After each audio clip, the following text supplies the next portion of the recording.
बहुत बहुत धन्यवाद सर। सर का तालियों से स्वागत किया जाए। तो अब हमारे बीच में हमारे कार्यपालक साहित्य अध्यक्ष सर आएंगे, इनका तालियों से स्वागत कीजिएगा। धन्यवाद साथियों। बेहद ही शर्मनाक स्थिति है कि हमारे इतने साथी रोड पर, जिसके लिए सरकार का दरवाजा खुला होना चाहिए था, ये संवेदनहीनता की प्रकाष्ठा है कि आज इस अवस्था में ये कितनी घृणित बात है कि जिससे बात करके समस्या का समाधान होना चाहिए थे, समाधान होने के बजाय आप हड़ताल को बैठे हैं। कहते हैं विकास के कार्य के लिए जनता के प्रति हम काफी संवेदनशील हैं, तो जनता के लिए जो काम करे वो तो बाहर है, तो करवा किसे है काम और किसके लिए संवेदनशील है? आप व्यक्तिगत और निजी लाभ के लिए संवेदनशील है।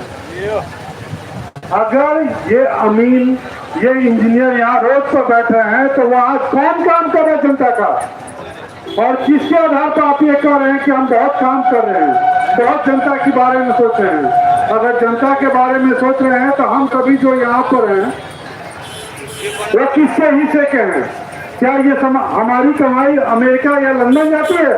इसी समाज के अंदर हम लोग बांटते हैं, छोटे छोटे अपनी आवश्यकता की पूर्ति के लिए। गांव गरीब चाहे जो भी आम जन है उनके बीच में अपनी धन संपत्ति या पैसा जो कमाते हैं लेकर जाते हैं और बांटते हैं।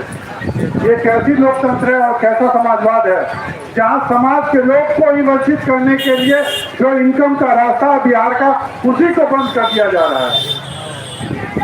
हम सरकार से ये पूछना चाहते हैं कि अगर हमारे समाज में पैसे का डिस्ट्रीब्यूशन सही नहीं है तो फिर किस आधार पर हमारे समाज का विकास होगा? सिर्फ इसलिए कि रेवड़ी बांट दें, चंद लोगों को घर बना दें, भीख देते रहें। 1100 रुपया पेंशन दिए, बहुत अच्छी बात है, लेकिन ये भीख है। आज के डेट में 1100 रुपया में क्या होता है? आप अपने स्तर से सोचिए कि घर से बाहर निकलते इतनी महंगाई है, उसमें 1100 रुपया देकर वाहवाही लूटी जा रही है। 125 यूनिट बिजली का बिल माफ करके मांग, ये बताया जाता है कि बहुत आपके लिए काम हो रहा है, लेकिन ये बताइए कि इसका लाभ किसको मिल रहा है? जो नहीं कमा रहे हैं, जिनके बाल बच्चे बेरोजगार हैं, वो 125 यूनिट का वो मीटर लगाने की हैसियत नहीं रख रहे हैं, वो दीजिए किसको? आप गाड़ी खरीद नहीं सकते, पेट्रोल सस्ता कर रहे हैं, कहिए आप।